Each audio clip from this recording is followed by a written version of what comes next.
Në një fotografi të publikuar nga Associated Press, shihet dikush nga Këshilli Organizativ, teksa ai simbolet e Kosovës nga Kongresi i UEFA-s që po zhvillohet në Beograd. Në këtë kongres i pranishëm është kreu i Federatës së Futbollit të Kosovës, Agim Ademi, i cili mbrëmë u filmua pranë flamurit të Kosovës në vendin ku sot po mbahet Kongresi i UEFA-s. Flamuri i Kosovës ishte pranë 54 flamujve të shteteve të tjera anëtare të UEFA-s. E sot Federata Serbe përmes një deklarate u kërkoi falje serbëve, siç tha ajo për rrëshimin dhe i qetësoi ata duke thënë se flamuri i Kosovës nuk është më aty. Pas publikimit të videos së Agim Ademit me flamurin e Kosovës në Kongresin e 49 të UEFA-s në Beograd, disa huligan serb kanë reaguar duke publikuar një video ku djegin flamurin e Kosovës para sallës Sava Center në kryeqytetin serb. Në Serbi është ngritur shumë pluhur për shkak se flamuri i Kosovës u valvit në Beograd me rastin e Kongresit të UEFA-s, i cili po mbahet në këtë qytet. Agim Ademi, kryetari i Federatës së Futbollit të Kosovës, pozoi pranë flamurit të Kosovës dhe shkaktoi stujira agimesh në vendin fqinj.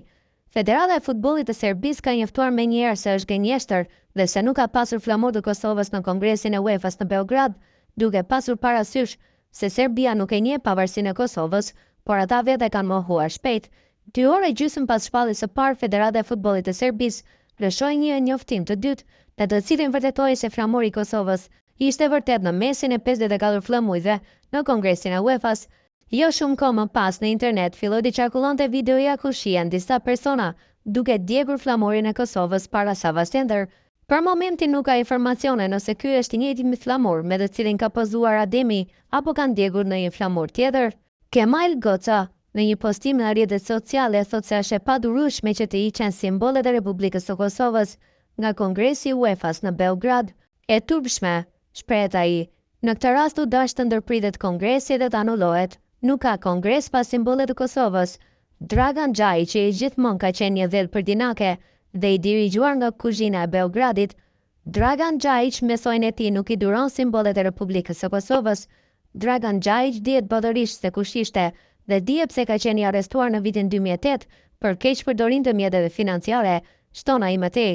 Xhajić ishte i arrestuar si nënkryetari i Federatës së Futbollit të Serbisë dhe drejtori të gjitha kombëtareve, i dyshuar për shpërdorim të 6 milionë eurove. Dragan Xhajić, kryetari i Federatës së Futbollit të Serbisë, sot me sojën e tij janë ankuar dhe kanë hequr simbolet e Kosovës në Kongresin e UEFA-s që po mbahet në Beograd. Është çudi se si kryetari i UEFA-s ka lejuar një gjë të tillë, kur dihet se Aleksandar Ceferin është sloven dhe më mirë se ai askush nuk e njeh mendsinë serbe. Xhajić dihet se në vitet 90 ka qenë në dasmën e kriminalit të luftës, Željko Ražnatović, ose i njohur si Arkani. Prej Xhajićit dhe sojit të tij nuk pritet asgjë më mirë se që këta janë të dirigjuar nga politika. Federata Serbe e Sportit për flamurin e Kosovës në Kongresin e UEFA-s në Beograd doli madje me një komunikat.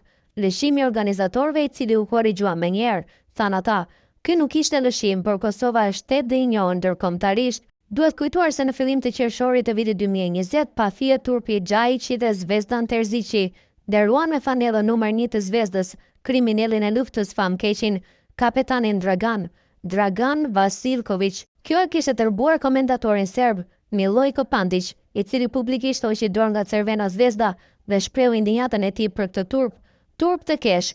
Ju i dhat kriminalit një fanell. Dragan Xhajić dhe Zvezdan Terzic, turp të keni, kishte thënë Pandić.